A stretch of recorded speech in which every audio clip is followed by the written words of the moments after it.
When we are children, we are completely relationally dependent. What this means is that we are dependent on the people in our lives, the adults, to meet our needs and to get us what we want. We learn, by virtue of being born into this type of a society, that in order for us to get people to meet our needs and to fulfill our wants, our best chance is to create incentive for them to do so. In other words, we need to please them. When we displease someone, when they don't like us and they don't love us, either they ignore us or they act as adversaries to our well-being instead of allies to our well-being. And so, very early on, we learn that in order to get what we want and what we need, we have to be approved of, liked, and loved.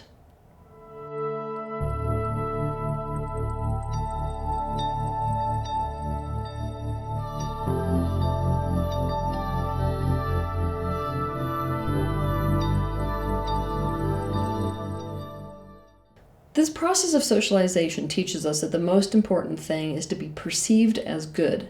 If we are perceived as good, then somebody is going to act as an ally, help us get what we want, provide a need. For example, let's say that we are approved of and that somebody says, "Oh, you're such a good girl or a good boy. Now you get the cookie," right? What we wanted, the cookie, is essentially resting on the prerequisite of being seen as good. Or, for example, "You're such a good person. I like you so much, and so I'm going to support your goals or your aims." So even getting support to get what we want seems to be dependent upon being liked and loved. By the time we reach adulthood, this concept of being liked and getting what we want is so incredibly linked that we spend so much of our energy trying to be liked so that we can get what we want.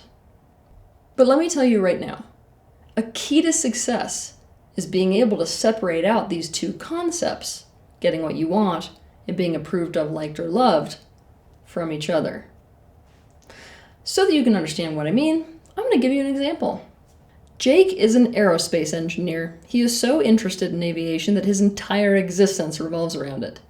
Many years ago, he was diagnosed with Asperger's syndrome. He struggles to understand emotional situations and tends to say the wrong thing whenever someone's upset. People don't find him particularly empathetic. He's also very hypersensitive and controlling about his environment, and this uptight behavior means that no one can relax around him. Jake is not what many people would consider to be a generally likable person. Since Jake was 12 years old, he has had his heart set on one thing: getting a job as a propulsion engineer at NASA. Currently, he works at another company on a big team with other aerospace engineers and mechanical engineers. As a result of this, he has to interact with this team on a daily basis, which makes it a little bit of a problem for him when a conflict arises on this team.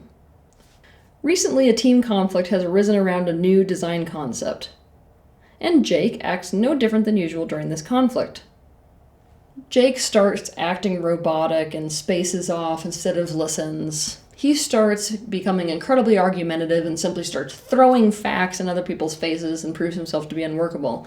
So much so that his entire team, he's the team lead, his entire team decides to escalate this conflict and complain about Jake to Jake's boss. Essentially, what this team did was organize to have a secret meeting behind Jake's back.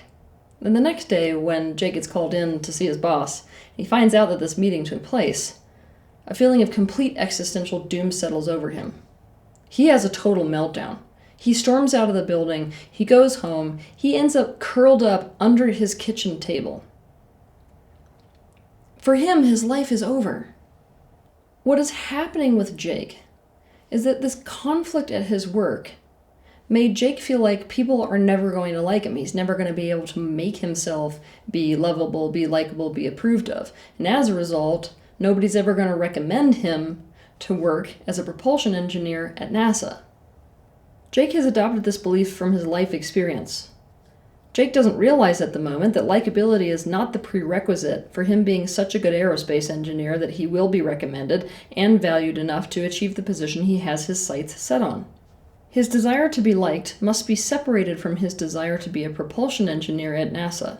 Separating them will make it so that he can see all the ways for him to get what he wants, rather than sinking into the powerlessness of thinking that what he wants is at the mercy of other people liking him, which is something that, quite frankly, he doesn't even excel at.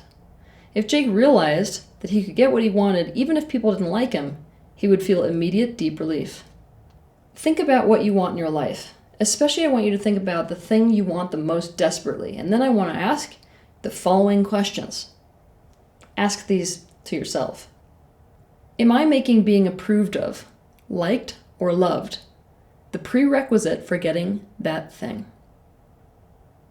What if being approved of, liked, or loved is not the prerequisite for getting that thing?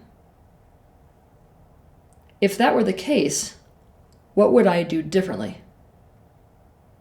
Being approved of, liked, or loved is totally separate from getting what you want, unless, of course, what you really want is to be approved of, liked, or loved. If that's the case, you can go directly for these things. And trust me, if you go directly for these things, you're probably going to be doing it in a different way. But all that being said, so often when we examine why it is we want to be liked and approved of and loved, it is because we think that is necessary so that we can get something else that we want. Essentially, what's happening here is that you are making being liked the prerequisite for getting what you want. When this is the case, being approved of, being liked, or being loved, and all of the things you're doing to try to achieve that is a so that. To understand more about the problem with so that thinking, watch my video titled, "If You Want to Be Happy, Don't Do This." Some people fear that dropping this idea that being approved of and being liked and being loved is the prerequisite for getting what you want will mean that somebody will just turn into a total asshole.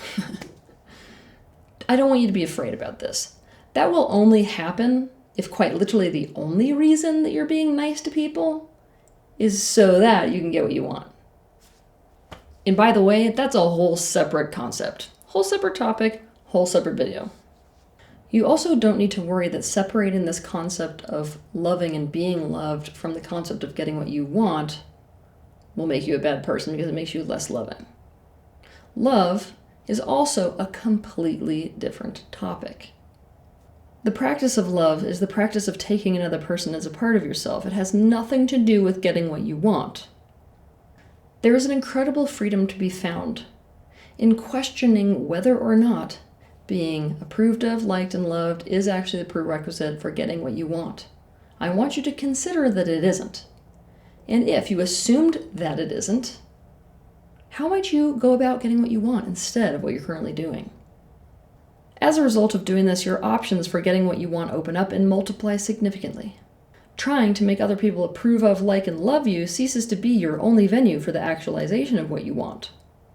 Also, being liked ceases to be the barrier between you and getting what you want.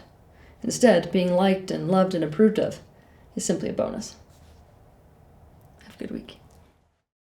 If you liked this video, be sure to hit the like button, subscribe to my channel, and consider sharing this video with your friends. You can also click on the bell icon to be notified of the next time that I post a video. I want to thank you personally for the bravery that you have to step into awareness. I'll see you in the next video.